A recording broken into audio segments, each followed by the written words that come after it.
It's another big week of releases with a number of pixel art games, all action titles, cozy games and more, so let's begin with Nomad Idle, a spin-off of Nomad Survival, a very popular bullet heaven title reworked as an idle game. Combat here is even more automated, so instead of having to move, you are solely concentrated on your abilities, allocating stat points across 7 unique attributes, summoning powerful allies, unlocking passive skills, selecting equipment, and crafting new ones as you discover powerful synergies looking like a blast. I'm about as sick of the first-person job simulator as you might be, since there have been quite a number of these, but yet Monster Care Simulator got my attention, since this is pretty much Nurse Joy Simulator or Pokemon Center Simulator, where you are running a care center for these creatures and must take care of them. Starting with just a small facility, you must carefully manage available resources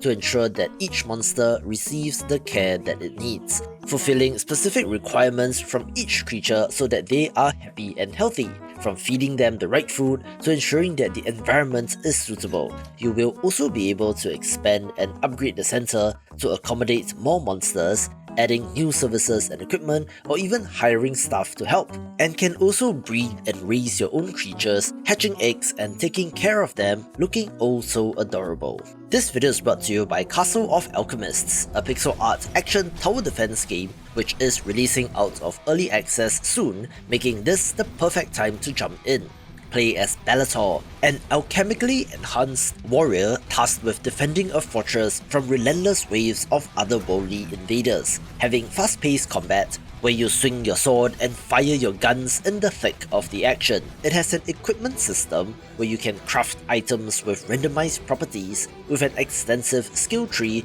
with plenty of upgrade options as you mutate and hone your abilities. The bulk of the dirty work will be done by your traps and towers, which you need to strategically place, maximizing the use of status effects like slow, stun, burn or freeze, and creating combos where possible, such as electrifying metal traps or igniting oil spills to cause maximum damage. Also having to consider the different areas of the fortress, like the mines or lecture halls, each with their own distinct features and challenges. There are also special arenas, an endless mode and challenges to undertake, being very well received so far in early access, with the full release next week on April 10th, 2025, so buy it if interested, or at the very least add it to your wishlist on Steam. Parkour-focused platformers have a strange way of blowing up as well, since there's just something about the smoothness of animations and movement through the world that makes it appealing, if of course the developer can get it right,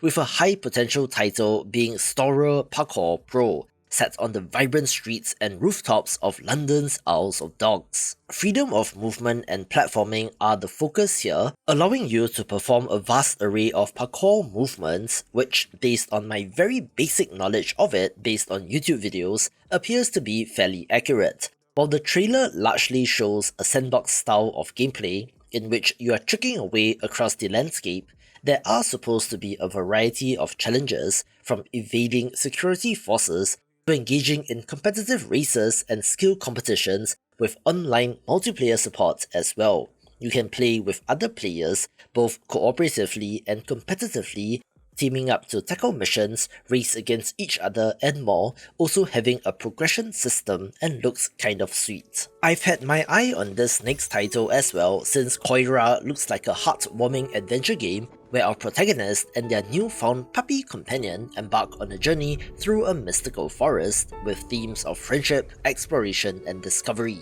The game begins, of course, with the two characters discovering each other, who then have to work together to make their way to the heart of the forest, with the main task of reviving the harmony of the forest, having to solve various puzzles in order to do so. There are antagonistic hunter enemies and their dogs, which you need to work your way around, either through stealth sequences or by outsmarting them, using the unique abilities of each character to your advantage. The relatively simple looking art style is gorgeous and very well done, and tells the story without the use of words, instead relying on visual storytelling and musical cues to convey its narrative, creating an immersive and emotive experience. Do note that despite having 2 characters, this is a single player game, so no co-op here, but it looks awesome and should make you feel something this week.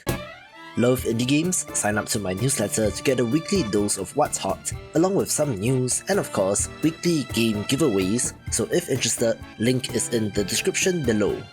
A very interesting looking narrative-driven card-based simulation game is Sultan's Game, drawing upon 1001 Nights for its setting and visuals, in which you play as a minister in the court of a capricious and tyrannical sultan, forced to play a dangerous game that dictates your own survival. Each week, you must draw one of 4 distinct cards: Carnality, Extravagance, Conquer or Bloodshed, and fulfill its associated challenge within 7 days to avoid execution. These, respectively, have to do with hedonistic pleasures, greed and the spending of copious amounts of gold, having to conquer hazardous expeditions, and the final card to do with committing acts of violence, each of which will challenge your own morality, as you have to, for example, weigh the sacrifice and murder of others for your own self-preservation. Each decision you make in response to these cards has profound consequences, influencing your relationships with the other court members,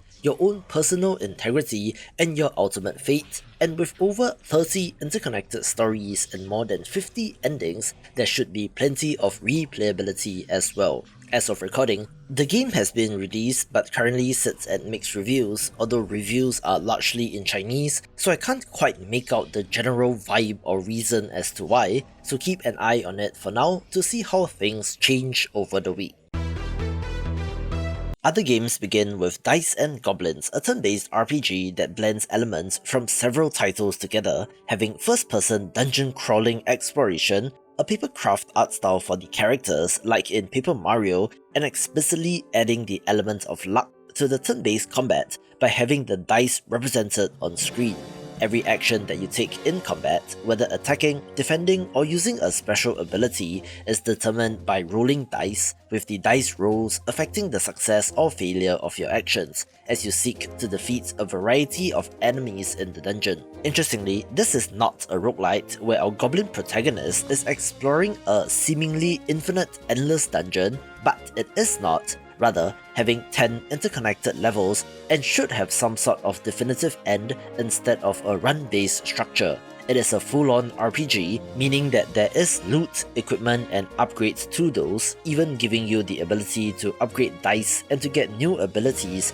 which synergize together, looking pretty nice in presentation. Developer Sylph is known for their throwback titles of games like Garlic and Thrill Penguin, with their next title of interest being Dragon Blazers, an arcade-style action platformer with a Toriyama-inspired art style. Set in a classic fantasy world, you play as a member of the Dragon Blazers, a legendary group of warriors trained in an ancient martial art with dragon power, going on a quest to defeat an evil cyber ninja army. So yes, it feels very 80s in setup as well, with 6 playable characters and 20 levels, and looks awesome. If you love traditional point-and-click adventure games, Elroy and the Aliens should be of interest, set in an alternate history 1993, and tells the tale of a young and talented rocket engineer and an ambitious reporter who is determined to uncover the truth behind the sudden disappearance of Elroy's father 18 years ago. But again,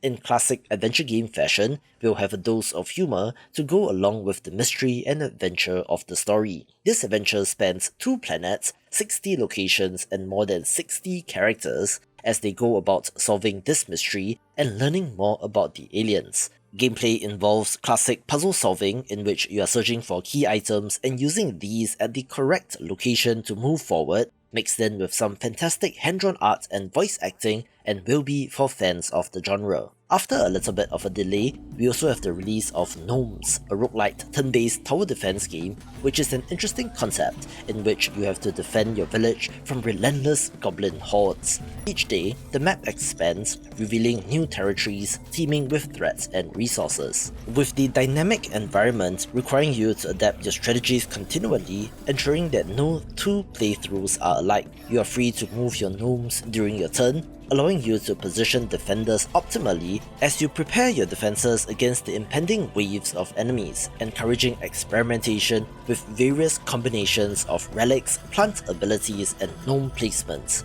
You can also unlock new guilds of gnomes, each of which will have different strengths and weaknesses, with the option for an endless mode to see how long you can survive once you beat the Goblin King, with a sweet throwback pixel art look as well. A charming low-poly 3D adventure game is Merchant 64, one that visually draws inspiration from the Nintendo 64 era and is a style of game which is not that common these days, being a merchant and trading sim title. You are exploring the world, buying low and selling high, bringing the right items to the right people for maximum profit. You must assess market trends, manage your inventory, and decide on the optimal times and places to sell your goods, where you can then roll the profits into upgrades like a larger carrying capacity or better shoes, and is said to be a short, heartwarming adventure with multiple endings, but it looks like an absolute delight. I have a soft spot for monster taming games, which is why Mirrored Soul got my attention, a turn-based RPG like Pokemon, but one which adds in detective storytelling with the classic monster collecting element, and is set within a noir-inspired world. You play as Cecile, a detective whose skills have waned over time, accompanied by Spot, a mysterious feline companion who has a single unblinking eye. Your journey spans multiple dimensions, where you can negotiate with the monsters to enlist them to your party, with each recruitment method for each monster being distinct. The game has over 200 unique monsters to collect, and features a fusion system that allows combining two creatures to create a new one, inheriting abilities from both, reminding me of Dragon Warrior monsters in that sense. It has classic turn-based combat where team building matters, with numerous secrets including rare monsters, side quests, and formidable bosses waiting to be discovered, having some awesome monster designs as well, and looks like my kind of game and is the hidden gem of the week.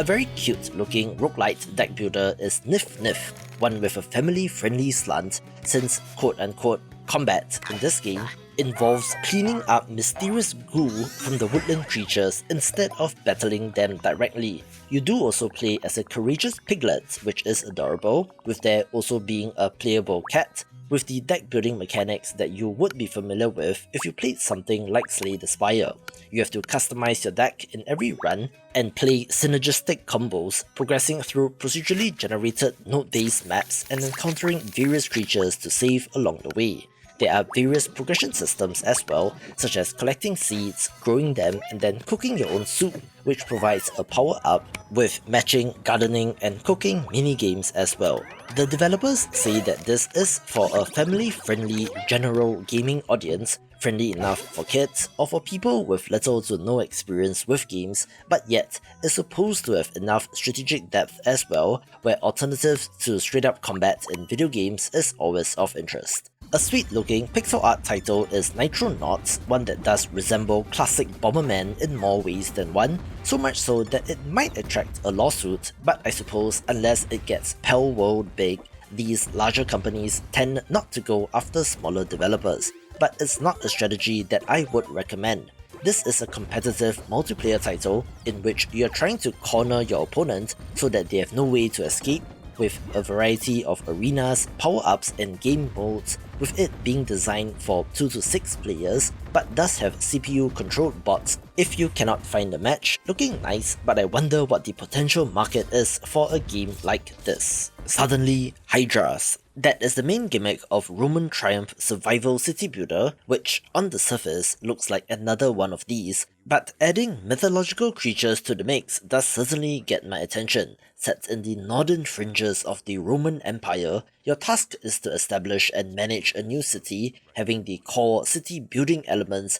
of expanding and developing your economy while keeping the population happy, while also having to take defense into consideration, hence the survival aspect of the game. You have to ensure that there is enough food, housing, healthcare, and entertainment, with the layout of your city being critical to its efficiency. With the ever-looming mythological threat out there, meaning that you need to construct walls and train soldiers as well. I suppose this would be similar to They Are Billions, where if you get overrun, it is game over, having a procedurally generated map for you to test and refine your strategy the next time around and looks good. An entry that I would place in the bullet heaven category is SHOOPER Nova, a tower defense title where you are at the core of it all, spamming projectiles at oncoming waves of enemies, in which you play as Earth's super intelligence in the year 5202, tasked with defending Earth using advanced weaponry and strategic fortifications. It is one step above other such central tower-focused bullet heaven titles,